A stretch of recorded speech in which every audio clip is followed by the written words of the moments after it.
अभिवादन स्वीकार कीजिए ब्रजेश मिश्रा का और आप देखना शुरू कर चुके हैं द डिबेट।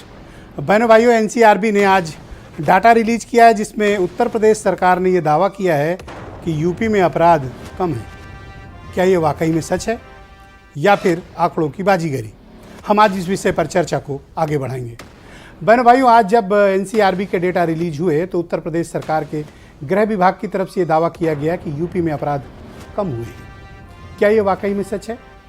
और अगर ये सच है तो हमें इस दावे की पड़ताल करनी चाहिए। एनसीआरबी का डेटा भारत का गृह मंत्रालय जारी करता है और वो डेटा बताता है कि यूपी में आईपीसी के प्रति जो अपराध हैं वो कम हो रहे हैं, महिलाओं और बच्चों के प्रति अपराध कम हो रहे हैं, ऐसा एनसीआरबी की रिपोर्ट में दावा किया गया है।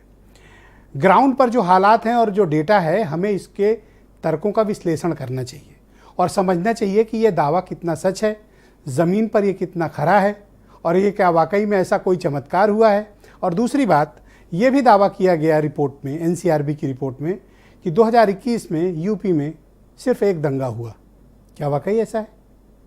और 2019 में 3 या 4 दंगों का जिक्र सिर्फ रिपोर्ट में है।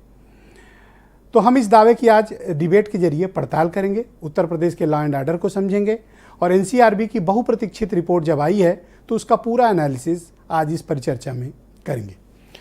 पहले आप कुछ स्टेटमेंट सुनने, फिर हम उस डिबेट की परिचर्चा को आगे बढ़ाएंगे।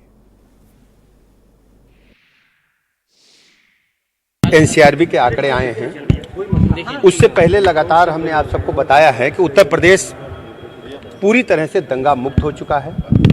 अपराध मुक्त प्रदेश की ओर हम तेजी के साथ आगे बढ़ रहे हैं। ऑर्गेनाइज क्राइम को हमने ध्वस्त कर दिया है। जो संगठित माफिया गिरोह थे उनके नेटवर्क को समाप्त कर दिया है। आपसी वैमनस्यता के कारण जो घटनाएं होती हैं उनमें सब में हम कड़ी कार्रवाई करते हैं। आंकड़ों में ही नहीं, धरातल पर भी उत्तर प्रदेश की कानून व्यवस्था इतनी दुरुस्त है, चुस्त है, व्यवस्थित है कि आज उत्तर प्रदेश की जनता नहीं केवल अपराधी भयभीत रहता है। भूमाफिया हो, खनन माफिया हो, शराब माफिया हो, नकल माफिया हो, जो माफिया किस्म के लोग हैं उनको भय लग रहा है आज की स्थिति में। आईपीसी में 23rd स्थान है यूपी का, कुल अधिनियमों में मात्र 10वां स्थान है, यानी हमारा क्राइम कम है।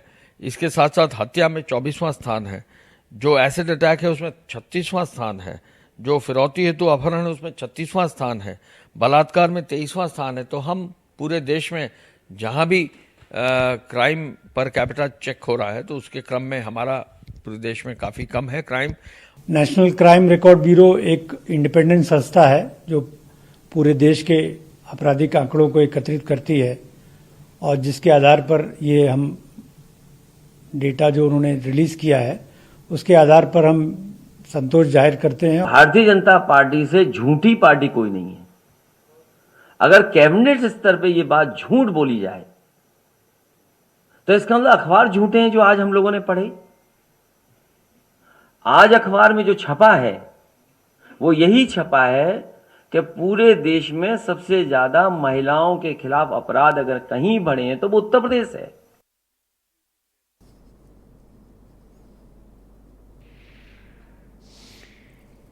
तो आज की परिचर्चा को आगे बढ़ाते हैं। मेरे साथ उत्तर प्रदेश सरकार में मंत्री और कानपुर के पुलिस कमिश्नर रहे असीम अरुण जी मौजूद हैं। सुप्रिया श्रीनेत जी मेरे साथ मौजूद हैं, कांग्रेस की राष्ट्रीय प्रवक्ता हैं।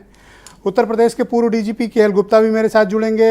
RM Srivastava former principal secretary home जुड़ेंगे मेरे साथ। सुनील साजन समाजवादी पार्टी के सीनियर स्पोक्स पर्सन और रोहित अग्रवाल राष्ट्रीय प्रवक्ता राष्ट्रीय